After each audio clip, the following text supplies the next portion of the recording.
Is this on? Yes. Thank you. I'd like to begin with a poem, and it's titled Duties as Designed. The job of the poet is to give birth to the words that give breath to the expressions of the essence of life. The job of the poet is to leave stains of the storms, yet echo laughter of the light that is seen from the soul. The job of the poet is to weave ashes of yesterthoughts into silhouettes that rise gently on the horizon of dawning hope. The job of the poet is to create and to capture and to spirit and to script the pulse of life. These words were written by Mattie J.T. Stepanek, my son, in February of 2003, and they were inspired by one of his heroes, Dr. Maya Angelou. Mattie aspired to be a poet and a peacemaker and a philosopher who played, and much of who Mattie was and how we'll remember Mattie came from somewhere deep inside of him. Mattie believed he had a message that was to be shared with the world, and that message came from something or someone bigger and better than the here and now. But part of how Mattie lived and part of how we'll remember Mattie developed from the lessons he learned from his real-life heroes, his role models, including Maya Angelou. During his final few years of life, Mattie spent a considerable amount of time communicating with one of his other heroes, Oprah Winfrey. And because both Mattie and Oprah shared a respect for and a friendship with Maya, her name often came up in conversation. In email correspondence, Mattie used phrases like, "She is one of the strongest and wisest people I have ever known or known about," to describe his friend Maya. In his last email ever written to Oprah during late February 2004, Mattie wrote the following: "I cried when I watched the video tribute Maya did for my Heart Song Gala. She said I was a poet and a humanitarian. That was the best gift to me. Maya is the best American poet ever. She's so real, so deep, so spiritual. No word is ever unnecessary in her work, each moment essential. And to have her call me a poet, I will never forget how good I felt during that moment." During August of 2002, Mattie was invited to share the keynote speech with a very well-respected poet during the International Society of Poets Convention. After the event, he shared these thoughts with Oprah in an email. "Last night," sorry, I'm having a hard time reading it. "Last night I was invited to read poetry with a famous poet laureate. She is a great writer and an inspirational speaker. She reminds us to look life and history right in the eye. Don't hide from the past and don't linger in it either. Some people at the convention compared her to Maya Angelou, and some said she was better than Maya. I think this poet has much in common with Maya, but I think they are very different. Maya is more dignified and gentle, though never swaying from her beliefs and her roots. And maybe I am biased, but as much as I love this other poet's work, Maya Angelou's poetry is so much better, so much better." Mattie learned many lessons from his role models, and this illustrates one of these valuable lessons. We should not hide from the past, nor can we or should we dwell in it. The past is part of the present and the future, even though there are some parts of the past which are frightening, angering, depressing, even embarrassing. But Mattie learned from Maya that as a poet and as a peacemaker, it was his duty to offer lessons from the past for the future. But we should never offer such a gift, such a lesson, by rubbing someone's nose in the realities left by history. Instead, we must offer these lessons gently, gracefully, graciously, though always genuinely. In another email written during April of 2002, Mattie talks about the excitement of meeting Maya in person at a local book signing. He said, "I did meet Maya Angelou. She is a wonderful person. I am sorry about her son and I will pray for him. She asked me to stay and sit near her for a bit so she could talk with me. She is a very interesting person. You could see her watching the people who came to see her. She could tell who came to see her because she was famous, and who came because it was a humble experience to meet someone like her. There were both types there. After a few more lines, he ended this section with the following phrase: I was prepared to recite a poem for her if she asked, because I didn't want her to be looking for the first train to Bangkok on my account.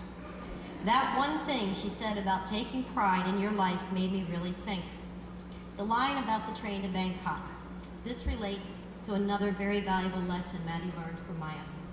Just before the book signing, Mattie had seen Maya on the Oprah Winfrey Show, and somehow there was a conversation that led to Maya making a comment that went something like this: if someone is introduced or recognized as a poet, as a singer, as a dancer, and I say to them, recite me something, sing me a line, dance me a few steps, and they lower their heads with false vanity and say, oh no, I really shouldn't take your time, I'm not that good.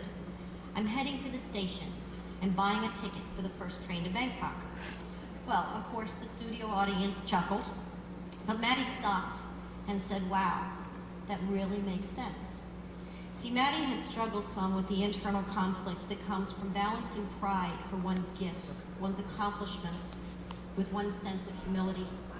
Mattie loved his gifts, his message, his work, and he loved talking to people everywhere. But he felt embarrassed when people made a big deal about him. He said, I feel like sometimes I'm living my life with my name in quotation marks. There is this expectation that I will always be wise and witty and inspiring. What if it looks like I'm bragging when I share my message? How can I be excited and proud, yet humble and rooted? And he learned right there, in front of the television set, from Maya, that being humble and being proud are not mutually exclusive.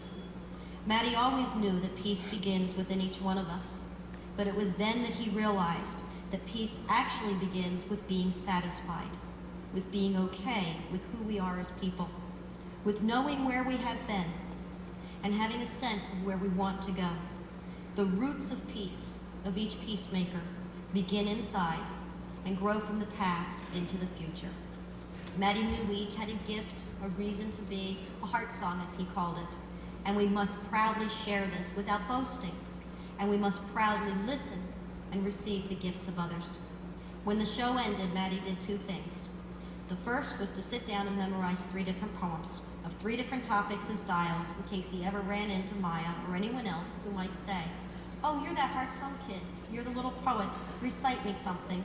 Mattie knew he would be ready to offer such a gift. The second thing Mattie did was to pen a poem, a tribute, an acknowledgement for this valuable lesson for his friend, Dr. Maya Angelou, whom Mattie considered a hero, a role model, an ambassador of humanity, and a poet, a peacemaker, and a philosopher who played. He titled the poem, Dr. Lesson. I will not be the reason Maya buys a ticket and boards the train to Bangkok. I will not be the reason she holds her head with purpose while her shoulders droop for the wasting of minds. I will not be the reason she pens a lesson on looking life in the eye with the heart of one who has risen from amid the ashes of things without roots or right. No, I will reason, and I will resolve, and I will recite with a humble pride that sings the song of my soul to the world as it is, so that perhaps it can soar to heavenly heights and be the reason it was meant to be. Tonight, Dr. Maya Angelou is being honored with the Mattie J.T. Stepanek Peacemaker Award from the We Are Family Foundation.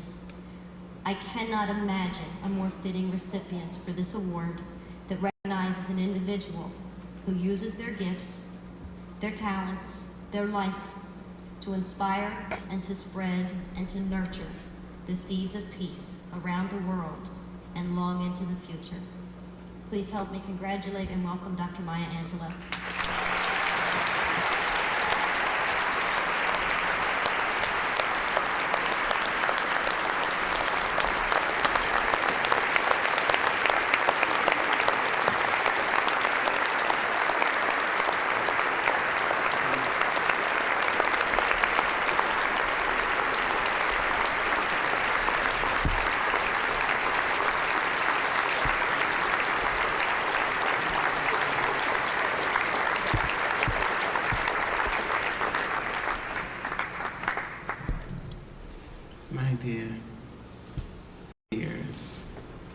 Thank you so much.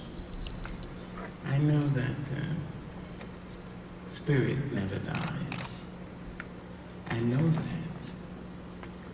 And I know that we are, each person in this place has already been paid for by spirit. Those who went before, I'm grateful to have lived in the time when Mattie Stepanek lived. And I'm grateful to have his spirit with me.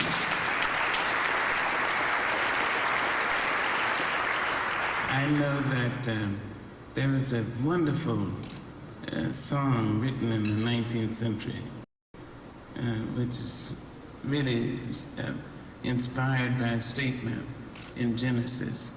In Genesis, we are told that rain persisted so unrelentingly that people thought it would never cease. And so God put a rainbow in the sky. But in the 19th century, some African-American poet, maybe a woman, I'm not sure about that, could have been Mattie, wrote, God put the rainbow in the clouds. And the statement is, when it looked like the sun wasn't gonna shine anymore, God put a rainbow in the clouds.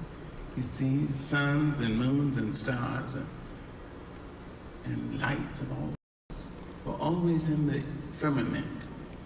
But clouds can so lower and lower that we can't see the light. But if the light is put into the clouds themselves, we know there's a possibility of hope. Mattie Stepanek was a rainbow in the clouds.